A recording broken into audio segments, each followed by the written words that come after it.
O'zbekistondagi pensionerlarga ajoyib xushxabar. O'zbekiston pensionerlari endi mol-mulk va yer solig'idan ozod etiladi. Prezident qarori.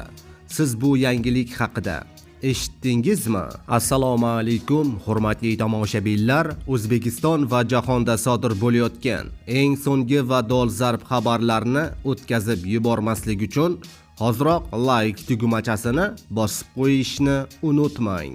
Like bosgan insonning qo'llari Ka'batullohning devorlarini ushlasin. Diqqat qiling. Ijtimoiy tarmoqlarda pensionerlar mol-mulk va yer solig'idan ozod qilingani haqida xabarlar tarqaldi. Bu xabarlar qanchalik rost?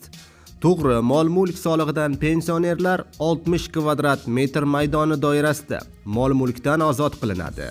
Yer solig'idan esa faqatgina yolg'iz pensionerlar ozod qilingan.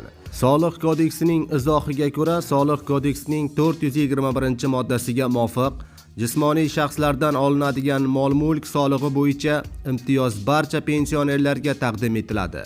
Biroq bu imtiyozdan foydalanishning yagona sharti mavjud.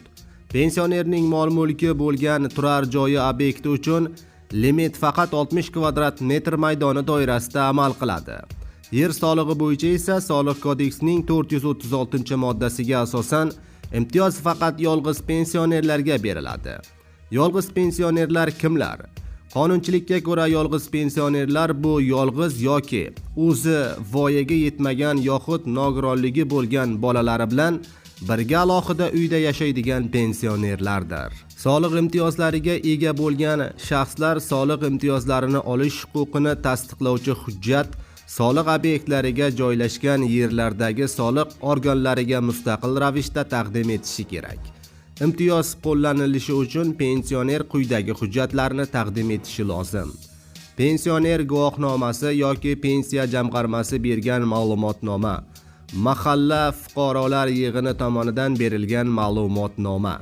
Ushbu hujjatlar soliq organlariga taqdim etilsa, imtiyoz muvaffaqiyatli qo'llaniladi.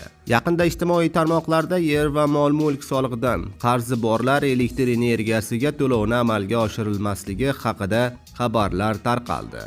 Ushbu xabarlarning ortidan esa pensionerlarning mol-mulk va yer solig'idan ozod qilinganligi haqida ma'lumot keng ijtimoiy tarmoqlarda e'lon qilindi.